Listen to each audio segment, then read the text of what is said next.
Bonjour, mon nom est Christian Drolet, je suis enseignant en peinture de bâtiment. Aujourd'hui, dans le cadre de la compétence poser des revêtements muraux, nous verrons d'abord comment enlever l'ancien papier peint qui était remplacé. Par la suite, on verra comment préparer la surface et finalement, on verra comment poser les nouveaux revêtements muraux. Je vous montrerai toutes les techniques qui viennent avec ça et on regardera finalement comment finaliser nos travaux. Donc, on y va ensemble. Pour enlever le vieux revêtement mural, on va avoir besoin de certains outils spécifiques. D'abord, moi, j'emploie une panne à peinture avec un rouleau dans lequel je vais mettre de l'eau chaude. À mon eau chaude, je vais ajouter des produits qu'on retrouve en quincaillerie. En fait, il s'agit de décapant à tapisserie. Alors, en fait, ce décapant-là, de la façon dont il va travailler, il est à base d'enzymes et il va réactiver la colle, la remettre en état liquide pour qu'on puisse facilement la gratter et la nettoyer. Dans les autres outils que je vais employer, je vais utiliser une spatule à plâtre de 4 pouces ou de 6 pouces qui va me permettre de gratter facilement la surface. Je vais choisir une spatule qui est assez rigide. Je peux aussi me procurer en quincaillerie un grattoir à papier peint. C'est littéralement une lame qui est au bout d'un grattoir sur lequel on va pouvoir gratter facilement le papier. Ça travaille très bien, surtout lorsqu'on a des papiers qui sont difficiles à enlever, lorsque les colles sont très fortes, ils vont nous permettre de faire un bon travail. Cependant, il faut y aller un peu délicat parce qu'on peut facilement abîmer le gypse avec ce genre de grattoir-là.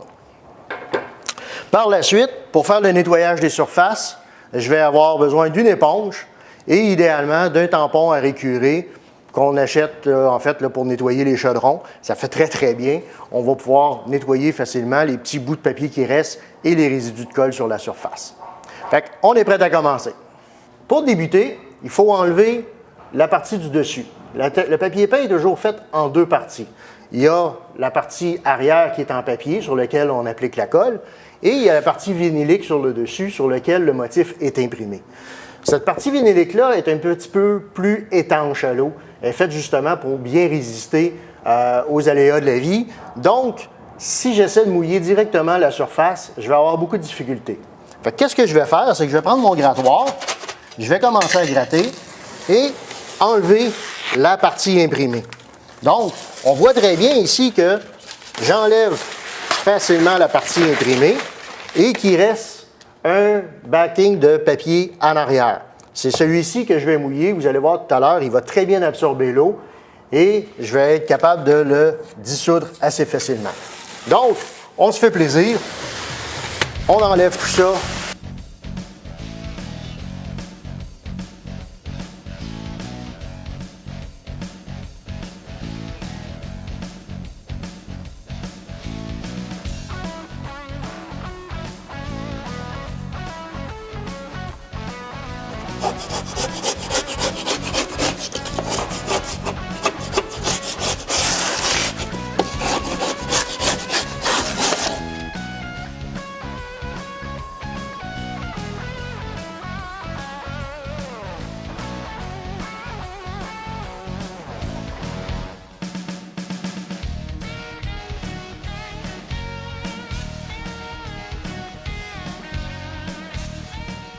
Maintenant qu'on a enlevé le vinyle de surface, on peut maintenant mouiller la surface de papier.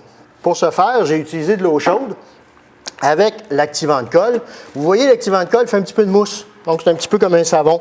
Ce n'est pas un produit qui est fort, donc il n'y a aucune odeur, pas besoin vraiment de porter de gants.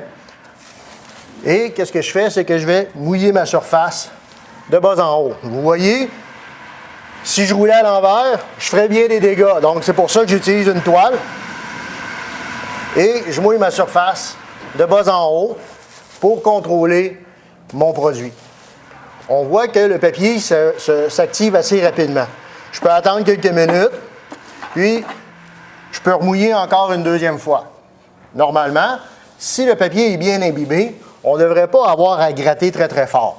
Si vous avez à gratter beaucoup, c'est signe que le papier n'est pas assez imbibé et qu'il faudra rajouter de l'eau 2 fois ou 3 fois. Certains papiers sont plus difficiles que d'autres à imbiber, donc ils vont nécessiter d'être mouillés un peu plus souvent. Donc, on mouille l'entièreté de la surface.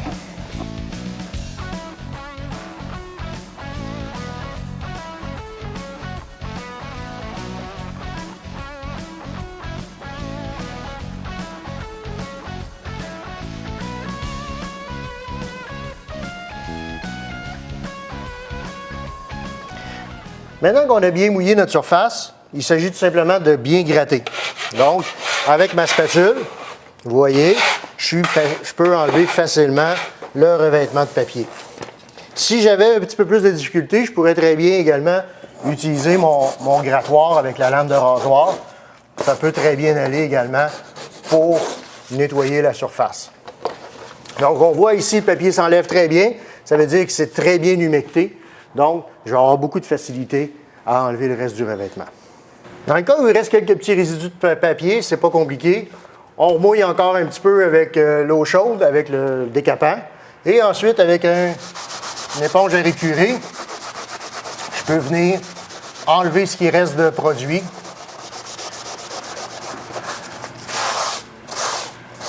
Donc, on peut venir gratter facilement les résidus de papier. Je fais la même chose avec la colle. Il est bien important de bien nettoyer le mur, de rincer à quelques reprises avec une éponge pour enlever tous les résidus de colle. Il faut savoir une chose, c'est que la colle peut devenir un contaminant. Si je repose du papier peint, pas trop de problème. Si je veux repeindre le mur, il faut que le mur soit absolument propre, exempt de toute colle. Une fois qu'on a bien enlevé tous les résidus de papier, qu'on a nettoyé le mur et qu'on a surtout bien rincé les résidus de colle, il faut maintenant faire les quelques réparations parce que forcément, lorsqu'on va avoir gratté le mur, on va avoir fait quelques petites encoches à certains endroits. Il peut y avoir aussi des réparations qui n'ont pas été effectuées la première fois que le papier peint a été installé. Donc, il s'agira de bien vérifier ces réparations-là. Pour ce faire, j'utilise un enduit de réparation populaire qu'on va utiliser pour bien colmater chacun des trous. On laisse sécher, on va sabler la surface et ensuite, on sera prêt à faire un sablage de l'entièreté de la surface.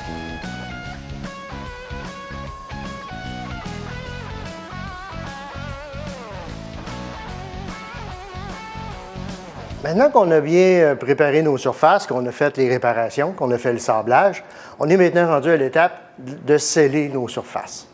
Le scellement de la surface est une étape qui est très importante. Pas juste pour la pose, mais éventuellement pour la garantie du produit et pour la longévité de la pose. En fait, un mur qui ne serait pas correctement scellé ne nous permettrait pas de faire une pose qui serait adéquate. On pourrait avoir une ouverture des joints, on pourrait avoir un décollement du papier peint à moyen terme, ce qui fait qu'on ne pourrait pas garantir la pose. Mais en même temps, un mur correctement scellé va nous faciliter l'installation parce que qu'est-ce qu'il va faire en sorte que la colle va bien glisser sur le mur, qu'on va pouvoir facilement ajuster les joints, ajuster notre papier et faire en sorte qu'on va avoir une pose qui va être très précise. Pour ce faire, deux façons de sceller le mur. La méthode traditionnelle résidera toujours avec la pose d'un primer à l'huile. Le primer à l'huile va faire en sorte qu'on va avoir un mur qui va être très bien scellé, qui va créer en quelque sorte un coupe-vapeur qui va empêcher la colle de pénétrer à l'intérieur de la surface. Parfois, le problème d'un primer à l'huile, c'est le fait que c'est très long à sécher et que l'odeur peut parfois être désagréable pour le client.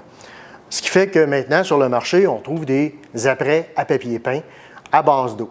C'est un produit qui est un petit peu moins performant, mais qui offre quand même la facilité d'utilisation qu'on recherche. C'est un produit qui va sécher en 30 à 45 minutes, qui ne laissera pas d'odeur, qui va se nettoyer facilement à l'eau, donc avec plus de facilité d'utilisation. Si on est un petit peu pressé pour la pause, si on est coincé dans le temps, l'utilisation de l'après à l'eau se veut quelque chose d'intéressant. Cependant, si on est sur un chantier commercial, par exemple, où il n'y a pas d'habitants sur les lieux, l'utilisation d'un apprêt à l'huile sera toujours à favoriser pour la garantie du produit. On va tapisser différents types de surfaces. On va avoir des surfaces avec des obstacles, avec des fenêtres, avec des portes, mais on va surtout avoir aussi des grands murs sur lesquels il n'y a aucun obstacle. C'est important, avant de débuter, de savoir à quel endroit on va débuter notre pose. Débuter dans un coin, mettons un coin gauche ou un coin droit, pourrait s'avérer une erreur. Parce que lorsque je vais avoir terminé, il pourrait arriver que je me retrouve à l'autre bout avec juste une petite bande de papier peint. Donc, je n'aurai pas une pose qui va être balancée. Pour faire une belle installation, quelque chose qui soit visuellement agréable à regarder, on va déterminer le centre de notre mur. Donc, avec un ruban mesuré, je vais mesurer mon mur. Dans ce cas ici, mon mur mesure 90 pouces. Donc, la moitié de 90 est de 45. J'identifie 45 pouces. Un rouleau de papier peint standard mesure 20 pouces et demi. Il peut avoir d'autres dimensions, mais c'est probablement le plus courant que vous allez avoir à installer. On trouve le centre du rouleau avec le centre du mur et je peux venir marquer mes positions. Donc, j'ai une première lèse, une deuxième lèse. La troisième lèse ici va me donner le 3/4 de la largeur du rouleau. Et forcément, je vais avoir la même chose de l'autre côté puisque ma pose est symétrique. Donc, je vais avoir le 3/4 d'une lèse ici, le 3/4 d'une lèse là-bas, ce qui fait que je vais avoir une pose parfaitement balancée. Ça va être agréable à l'œil et mes motifs ne seront pas décalés. Dans un mur où on a des obstacles comme ici, on a une fenêtre, on a une porte, il faudra à ce moment-là balancer notre installation de façon différente. Je vais vouloir éviter autant que possible de me retrouver avec un tout petit joint ici sur le bord parce que ça va être difficile à gérer une petite bande. Je vais éviter aussi de vouloir avoir un joint entre la porte et la fenêtre parce qu'encore là, ça ne donnera pas un travail de qualité. Donc, je vais essayer de m'organiser pour démarrer mon installation avec le centre du cadrage, que ce soit le cadrage de la fenêtre ou le cadrage de la porte, pour avoir une pose qui soit un petit peu plus balancée et faire arriver un joint à un endroit où ça va être plus agréable à l'œil et plus facile à travailler.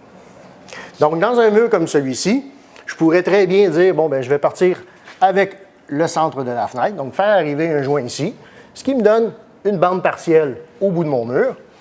Et ensuite, je vais avoir un autre joint qui va chevaucher les deux cadrages. Donc, je vais avoir une pose qui va être beaucoup plus balancée et des joints qui vont arriver au bon endroit.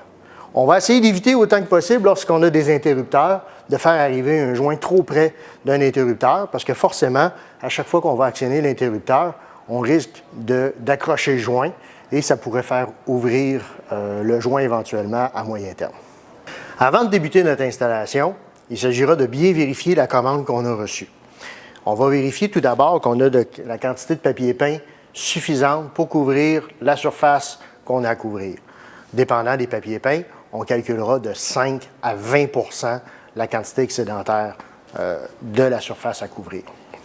Ensuite, une autre information qui est très importante qu'on va vérifier sur l'étiquette, c'est les numéros de pattern. C'est-à-dire, on veut s'assurer que tous les papiers qu'on a reçus, tous les rouleaux, sont tous identiques. Il pourrait y avoir eu des erreurs dans la commande. On va vérifier également que les numéros de bain ou les numéros de batch, dépendant des fabricants, les deux termes sont utilisés, sont du même lot. Donc, qui ont tous été faits en même temps. On pourrait retrouver des petites variantes de couleurs d'un lot à l'autre si jamais on n'avait pas des papiers peints qui avaient tous été fabriqués en même temps. On a des petits symboles sur les étiquettes qui sont internationales qui vont nous permettre d'identifier la méthode d'installation. On va tout d'abord indiquer la méthode d'encollage. Donc, on va avoir certains papiers peints qu'on va devoir tremper dans l'eau pour activer la colle avant de pouvoir installer le papier. Dans d'autres situations, on va avoir des papiers sur lesquels on va devoir appliquer la colle au mur, donc, ou d'autres types où on va devoir appliquer la colle directement sur le papier. L'usage de la colle est généralement réservé à des papiers de plus grande qualité ou des papiers qui sont plus fragiles. Donc, en installant la colle au mur ou sur le papier, on a plus de contrôle et on ne mouille pas l'entièreté de la laisse. On va retrouver également sur l'étiquette le type de raccord. On va en parler tout à l'heure dans un autre segment, mais on va retrouver des raccords droits, des raccords sautés ou des raccords perdus. Donc, dépendant du type de papier peint, on va retrouver cette information-là sur l'étiquette. À l'intérieur de l'étiquette, on va retrouver également beaucoup d'informations par rapport à la méthode d'installation. Il sera important de bien respecter cette méthode d'installation-là, c'est-à-dire le temps de trempage dans l'eau, le temps de détrempage sur la table avant d'appliquer le papier et la méthode de l'essuyer, de le nettoyer et de le manipuler. Ces informations-là sont garantes de la garantie du papier peint, ce qui fait que si on ne respecte pas les différentes étapes qui sont inscrites sur l'étiquette, il se pourrait que, en cas de problème, le fabricant n'accepte pas de remplacer le papier peint s'il y avait un problème. Pour débuter une installation, ça nous prend une ligne bien au niveau. Donc, avec un niveau à bulle, j'ai tracé ma ligne de départ. Ça fait en sorte que je vais pouvoir choisir les endroits où je vais avoir mes joints et je n'arriverai pas avec un joint directement dans un obstacle. Il faut faire attention à la ligne de ne pas la tracer trop foncée. Donc pour ça, je vais choisir un crayon pâle de type 4H afin d'éviter de tacher mon papier peint et que la ligne soit visible à travers le papier. Pour débuter une installation, il faut être bien installé en tant que tel sur une surface qui est propre, parce que le papier peint, ça se fait toujours dans un environnement qui est très propre. Je peux travailler sur une table. Il existe des vraies tables à tapissier. On peut travailler sur des tables en plastique ou on peut travailler directement sur le sol si le sol est adéquatement propre. Ici, je me suis fait un petit setup afin de pouvoir déterminer ma pose, donc principalement la première laisse que je vais avoir à installer. C'est important de mesurer notre surface et déterminer quel sera le motif que je vais décider d'avoir en haut de mon mur. Je veux éviter autant que possible d'avoir à couper dans un motif qui serait très visible. Donc, je voudrais éviter de couper dans une fleur, par exemple, ou si j'avais des papillons, de couper dans le milieu d'un papillon.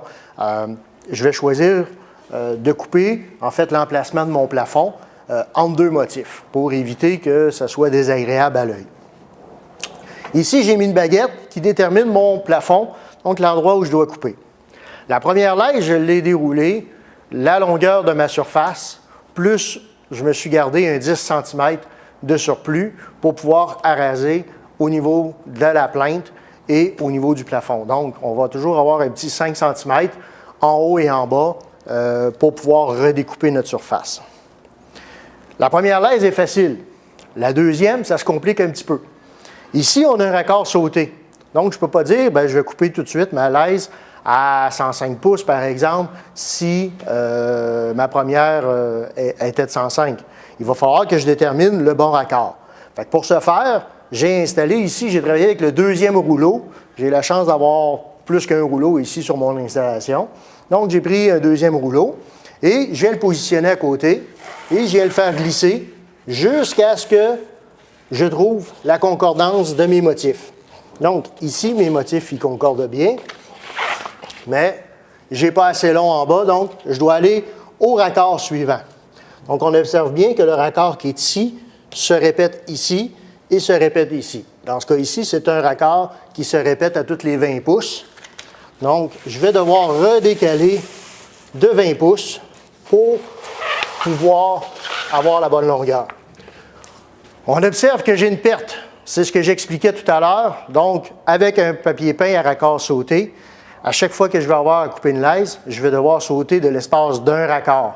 Ce qui fait que sur chacune des laisses, si par exemple j'avais une laisse de 8 pieds, je dois calculer 8 pieds plus la distance d'un raccord. Dans ce cas ici, c'est 20 pouces de plus que je dois rajouter à chacune de mes laisses.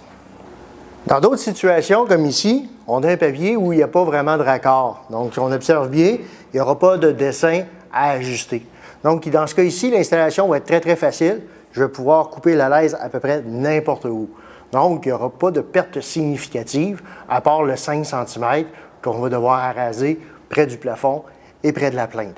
Dans ce cas ici, si par exemple j'ai un mur de 8 pieds, je vais pouvoir facilement couper un 8 pieds 4 pouces et couper chacune de mes laisses une en arrière de l'autre. Donc, ça fait une installation qui est très rapide parce que je n'ai pas à planifier plus qu'il faut au début de l'installation. Donc, je peux couper chacune des laisses identiques et les enligner une à côté de l'autre. Une fois que j'ai trouvé mon raccord, on est prêt à tailler le papier. Je ne voudrais pas tailler directement sur le plancher pour éviter d'égratigner mon sol. Donc, une fois que j'ai identifié la position de mon plafond, avec mon X-Acto, je fais une petite coche pour bien identifier l'endroit où je vais le tailler. Je le ramène par en arrière et je vais plier mon papier sur lui-même. Si je mets les deux bords ici, bord à bord, je sais exactement que je vais me retrouver avec une ligne droite ici.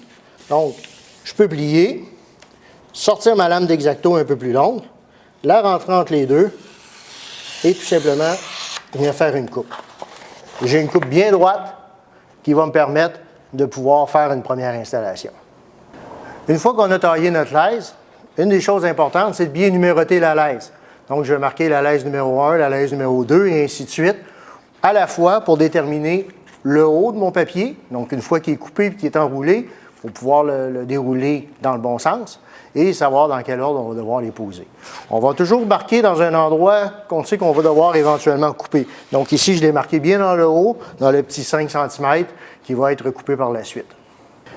Une fois que c'est coupé, que c'est numéroté, on est prêt maintenant à encoller nos laisses.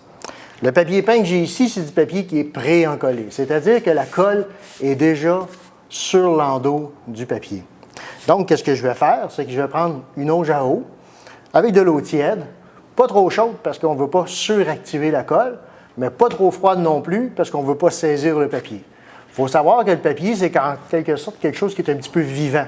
Il va prendre de l'expansion une fois qu'il va avoir été mouillé. Donc, si mon eau est trop chaude, il va surexpansionner, il va trop travailler. Donc, je veux avoir un papier qui est relativement stable. Donc, je vais choisir un eau qui est température pièce. On voit que dans l'eau, j'ai une baguette. Cette baguette-là, c'est pour passer le papier en dessous pour s'assurer que le papier soit toujours bien mouillé. Vous observerez que j'ai roulé le papier à l'envers. Donc, l'image par l'intérieur pour faire en sorte que la surface de colle soit bien en contact avec l'eau.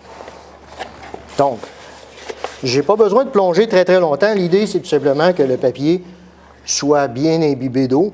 Donc, je le ressors tranquillement. Et je m'assure que la surface est toujours bien mouillée.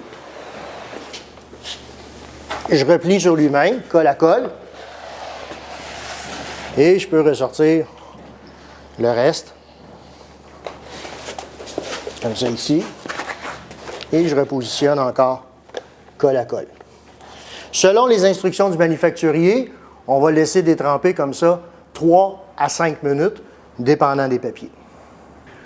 On est rendu maintenant à faire la pause. Donc, maintenant que mon papier est bien imbibé pendant 3 à 5 minutes, j'ai tracé ma ligne de départ. Donc, je vais venir positionner la première laisse directement sur la ligne de départ. Observez comment j'ai positionné mon escabeau par rapport à ma surface. Donc, je me suis laissé un espace de travail pour pouvoir manipuler mon papier sans risquer de le briser ou de l'endommager. Donc, maintenant que j'ai enroulé colle à colle, je peux maintenant venir rejeter ma première laisse et la positionner en laissant quelques centimètres dépasser sur le mur. Je viens la positionner bien sur le joint. Donc, je vais suivre la ligne de niveau que j'ai faite tout à l'heure. Si j'ai des petites bulles, je viens les chercher, je viens les repositionner. Je réajuste jusqu'en bas. Donc, je n'essaye pas de trop positionner pour le moment. Okay, c'est vraiment une première pause. L'idée, c'est de mettre le papier bien droit. Je déroule la partie du bas. Je repositionne sur la ligne de départ. Donc, bien positionné comme ça. Et ainsi de suite. Ensuite, on observe qu'on a des points de force. On a des endroits où le papier va forcer. Donc, dans ces endroits-là, tout de suite, je vais commencer à venir dégarnir ma surface. Première étape, à l'intérieur du cadrage, sans abîmer mon cadrage, j'essaie de trouver les positions. Je ne veux pas couper trop large pour venir enlever l'excédent de papier. Donc ici, je suis avec mon doigt. Je ne coupe pas sur le cadrage. Là, je fais bien attention de ne pas couper sur le cadrage. Donc, un peu plus haut. Et je viens enlever tout ce qui force. Donc, ça ici, on replie pour ne pas mettre de la colle par terre. Ensuite, ici, j'ai un autre petit détail. Avec mon doigt, j'essaie de trouver le coin. Je soulève pour ne pas couper dessus. Donc, ça demande un petit peu de pratique pour couper au bon endroit. On peut s'aider d'un ciseau également. Ça peut être un outil qui va bien aller. Je fais attention de ne pas me couper les doigts. Donc, la pointe est ici, je l'identifie. Et tranquillement, on enlève les points de force. Donc, j'identifie partout où mon papier va forcer et je viens faire un premier positionnement. Donc, je viens de rentrer tranquillement comme ça ici. On réajuste encore un petit peu. On fait attention de ne pas aller trop loin. On fait attention de ne pas déchirer le papier parce que maintenant que le papier est mouillé, il est un petit peu fragile. Il pourrait être facile à déchirer. Donc, vous voyez, donc là, je suis capable de positionner mon papier beaucoup plus facilement. Ensuite, je vais prendre mon lissoir.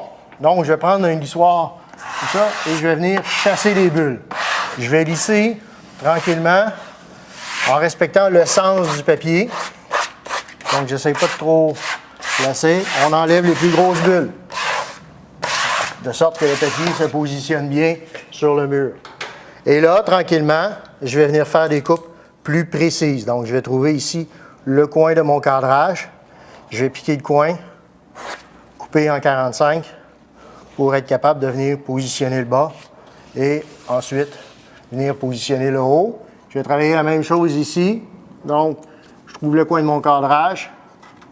Je fais attention pour ne pas l'abîmer.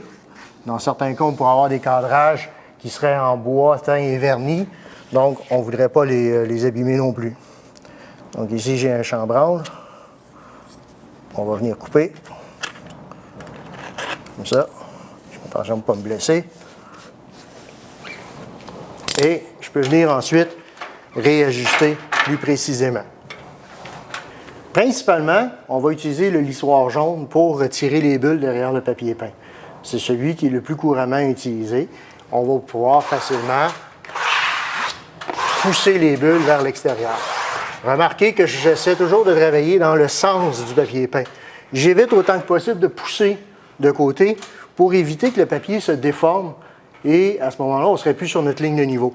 Donc, je vais essayer de respecter autant que possible le truc. Vous voyez que je ne presse pas trop fort non plus sur mon papier parce que je ne veux pas faire sortir la colle. Si je pressais trop fort, des fois, il y a certains papiers où le lit de colle est très épais derrière et je pourrais faire sortir un excédent de colle. La colle que je retire derrière le papier ne sera plus là éventuellement pour maintenir le papier en place. Si j'avais un papier qui serait beaucoup plus fragile, je pourrais employer un petit lissoir éponge comme celui-ci. Donc, l'avantage du lissoir éponge, comme son nom l'indique, il est fait avec une éponge. Je peux la mouiller et lorsque j'applique mon papier peint, ça applique un léger lido sur le papier peint. Donc, en même temps, ça essuie le surplus de colle qui pourrait déborder et ça fait en sorte que ça garde mon papier bien humide le temps de la pose. Dans une situation où il y aurait beaucoup de ventilation, ou des fois l'été, quand il fait très chaud, ça permet de garder mon papier humide et de l'empêcher de sécher trop vite. Le dernier choix de lissoir que je pourrais avoir, c'est la brosse. Donc, une brosse en soie comme celle-ci. C'est un lissoir qui est beaucoup plus dispendieux et généralement qu'on va utiliser avec les papiers de très haute gamme. Lorsqu'on a un papier qui est très fragile, par exemple comme les floqués velours, donc on ne peut pas mouiller, qu'on ne peut pas trop frotter, à ce moment-là, la brosse vient faire un lissage qui est très délicat. Maintenant que j'ai bien lissé les bulles d'air derrière mon papier est bien placé sur le mur, on est rendu à venir positionner le papier sur le long et de faire les coupes de précision. Donc, je vais commencer d'abord par de bien placer le papier le long de mon cadrage. Ensuite, avec une spatule, je vais faire un guide de coupe. Donc, je positionne ma spatule toujours de façon à protéger mon papier.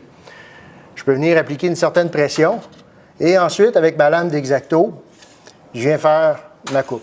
Il est important d'avoir la lame d'X-Acto bien couchée sur le papier. Si ma lame était trop relevée, à ce moment-là, je pousserais sur le papier et je pourrais créer des déchirures. Si ma lame est couchée, je vais à ce moment-là avoir une coupe qui va être beaucoup plus précise. Ma lame va glisser sur mon papier de façon facile. Lorsque je viens pour araser le rebord de mon plafond, je peux très bien venir utiliser le coin de ma spatule, positionner comme ça, et je viens faire ma coupe.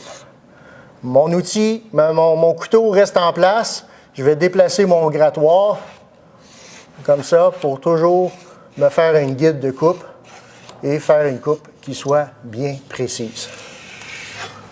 De cette façon-là, on est capable de faire des belles coupes bien précises. Une autre façon de couper, que j'aime peut-être un peu moins parce qu'elle est moins précise, c'est avec le lissoir. Donc, si je n'ai pas de grattoir, je peux prendre mon lissoir comme ça, avec mon X-Acto, et en soudant les deux outils ensemble, venir faire une coupe comme ça. Le désavantage de cette façon-là, c'est que, étant donné que mon lissoir a un petit peu plus d'épaisseur, je vais laisser un léger débordement sur le rebord.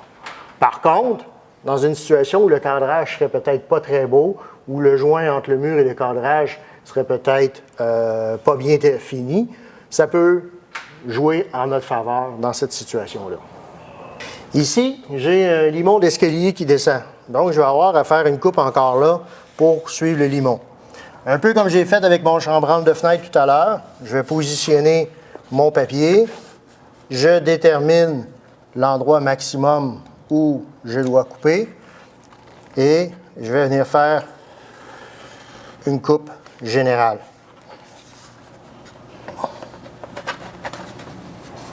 Ensuite, je peux couper ici jusqu'en bas. Je peux déchirer ici, c'est pas bien grave. Et on va venir positionner en faisant une coupe plus précise. Je prends mon lissoir, je viens chasser les bulles jusqu'à l'endroit où je suis rendu. Et ensuite, avec ma spatule, je viens faire une coupe plus précise. Rendu au bout, ici, on fait attention. Je constate ici que c'est en rond. Donc, je vais devoir faire en sorte de pouvoir couper tranquillement en rond. Donc, venir positionner. Je peux faire des petites coches comme ça sur le bout pour venir bien positionner mon papier en rond pour qu'il vienne bien suivre la forme de mon escalier. Je lisse, je chasse les bulles, je m'assure que mon papier est bien en position. Donc avec mon lissoir comme ça. Donc ensuite, je peux venir faire des coupes plus précises.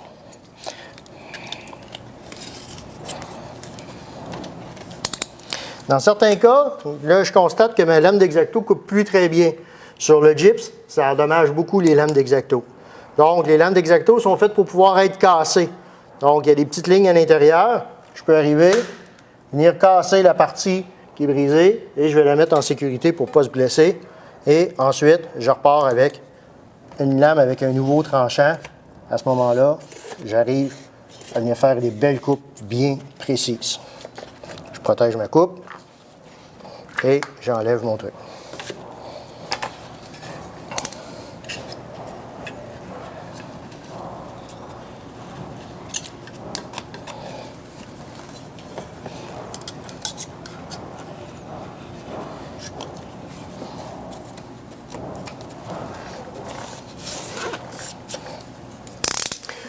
Une fois que c'est fait, avec une éponge, je vais venir essuyer les surplus de colle pour éviter tous les débordements de colle, pour éviter que ça laisse des marques.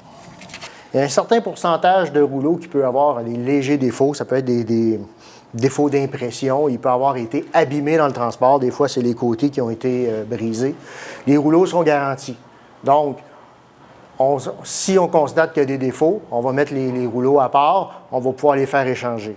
Plus simple encore, si c'est juste un petit défaut ou un dommage qui a été, une déchirure par exemple, qui était faite à un endroit précis, on peut tout simplement faire arriver cette glaise-là dans une perte en haut d'un cadrage de porte ou d'un cadrage de fenêtre. Ça peut faire le travail.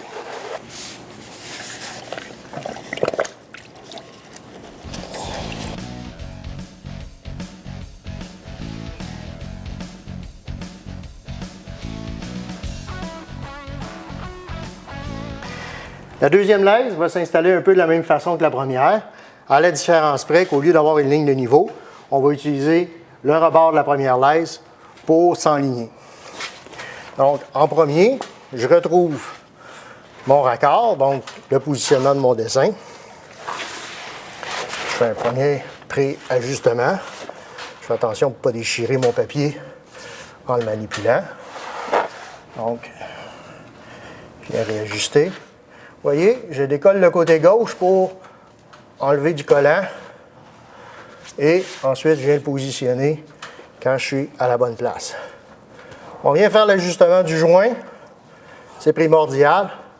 Je dois m'assurer que mon joint est bien positionné, que mes dessins sont bien alignés, qu'il n'y a pas de chevauchement au niveau du joint. C'est la première étape. Une fois que mon raccord est bien positionné, que mon joint est bien invisible, à ce moment-là, je vais faire le reste de la pose. Ici, comme tout à l'heure, j'ai mon chambranle de fenêtre que je vais devoir contourner. À la même façon que tout à l'heure, je vais retrouver mon coin. Je vais piquer mon coin ici. Et je vais pouvoir faire une coupe générale sans briser mon cadrage pour enlever le point de force.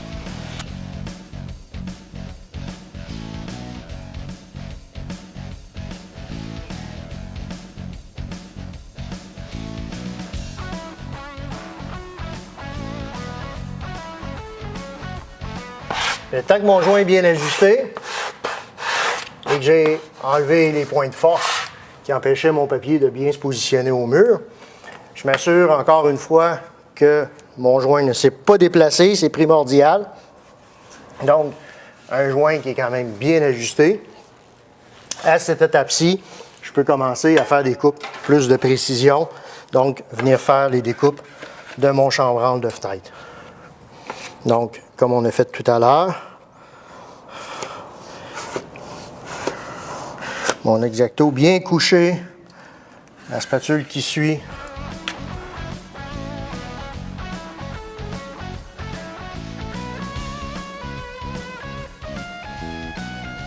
Une fois que mes coupes bien précises seront effectuées, à ce moment-là, je vais pouvoir faire le positionnement du haut de mon papier et du bas du mur par la suite.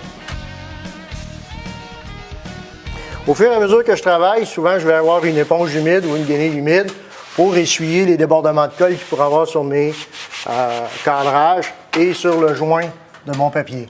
Ce sera toujours bien important de revérifier les débordements de colle parce qu'une fois sec, la colle peut laisser des petits endroits plus brillants sur le papier peint et on ne voudrait pas que le client nous rappelle pour tout simplement venir essuyer un débordement de colle. Donc, c'est facile de le faire au moment où c'est encore mouillé.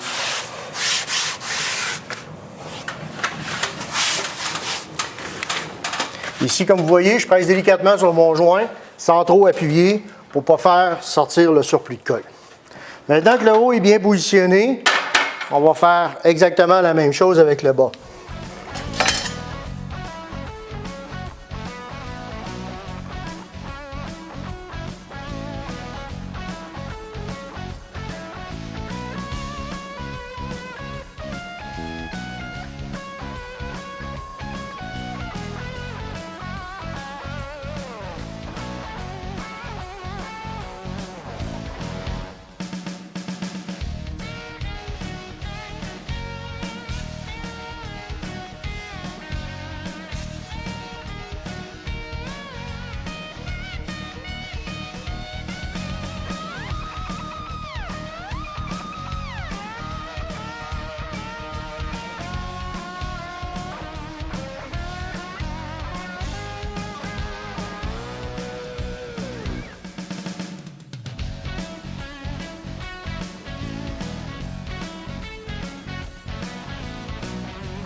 Parfois, on peut avoir de la difficulté avec certains joints.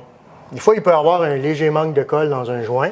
À ce moment-là, c'est simple. Il s'agit tout simplement de retirer légèrement la bande de papier peint et avec un petit pinceau, on peut réajouter de la colle. Même une fois que le papier peint est sec, quelques jours après l'installation, il y a toujours possibilité de décoller très légèrement le papier peint à l'aide d'une éponge humide et de remettre de la colle dans les joints, advenant le fait qu'on aurait un petit peu trop gratté. Lorsqu'on a certains joints qui relèvent un petit peu, il existe un petit outil qui est bien intéressant, qui est le petit rouleau comme ça, sur lequel on peut venir rouler délicatement sur le joint. Qu'est-ce que ça fait en fait? C'est que ça va venir aplatir le joint légèrement. Il ne faut pas trop appuyer, comme je vous disais tout à l'heure, pour ne pas faire sortir la colle, mais ça va nous permettre d'égaliser les deux épaisseurs de papier pour éviter de voir l'épaisseur de la feuille de papier en tant que telle. Donc, souvent, la ligne blanche qu'on voit, c'est l'épaisseur de la feuille. Parfois, il arrive qu'il y a des débordements de colle. Ce n'est pas bien grave. Un petit peu par la suite, on peut passer avec un linge humide ou une éponge et venir les essuyer délicatement sans risquer d'abîmer le papier. Parfois, on va avoir des joints qui vont décoller. Ça peut être par la suite, quelques jours après la pause. Ce n'est pas bien grave. On peut tout simplement arriver avec un petit pinceau, avec de la colle, remettre un peu de colle, décoller délicatement, remettre un peu de colle, et ensuite avec un linge humide ou une éponge, venir essuyer le surplus pour venir repositionner le joint. Parfois, il peut y avoir une petite bulle dans le papier peint. Quelques jours après qu'on ait fait l'installation, la colle est généralement sèche, il demeure une bulle dans le milieu. Qu'est-ce qu'on fait dans ce temps-là? On essaie de faire une petite incision, un endroit pas trop visible. Ici, je vais choisir de le couper près de la dentelle. Je vais soulever ma bulle légèrement et avec un petit seringue, je vais injecter un peu de colle à l'intérieur et je viens refermer en essuyant. Ici, j'ai mis beaucoup de colle, mais je viens refermer en essuyant le surplus de colle. Je peux venir à ce moment-là résorber une bulle.